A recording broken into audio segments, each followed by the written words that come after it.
père engagé, c'est un papa qui fait tout en fonction de ses possibilités pour que ses enfants se sentent bien, heureux, dans n'importe quel milieu où ils évoluent.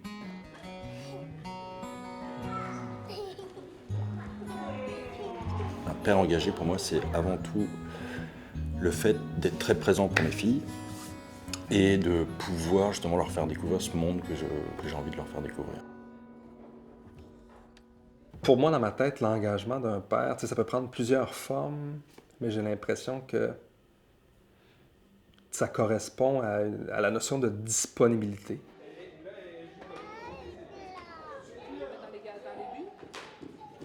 Une disponibilité qui ne correspond pas à du présentéisme. Là, être présent, c'est une affaire, mais être vraiment présent, c'en est une autre. Un peu comme, pas un Superman, mais presque là. Il doit toujours être là à l'affût, comme un renard à l'affût du problème, que ce soit pour le résoudre ou également pour accompagner son enfant dans son développement, etc. De le laisser vivre et d'être là pour la guider. C'est ça que je me suis rendu compte pour être un parent. Au début, je pensais que c'était comme un peu difficile, mais c'est plus comme d'être là pour elle. Ah, 40 minutes, c'est bien trop long, monsieur. Si je meurs demain, est-ce que j'ai tout fait pour que mes filles soient indépendantes?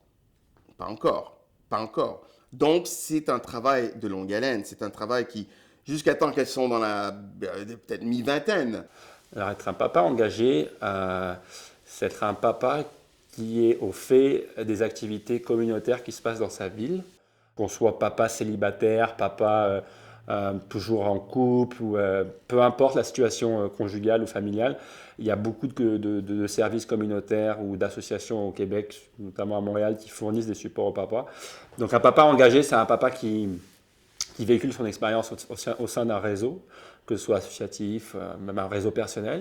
Ben, un père engagé, c'est un père qui va prévoir, qui va préparer les choses à l'avance, qui va participer aussi au quotidien dans la mesure qu'il peut le faire, parce qu'il ne peut pas le faire entièrement, qui va supporter la mère quand ça va moins bien.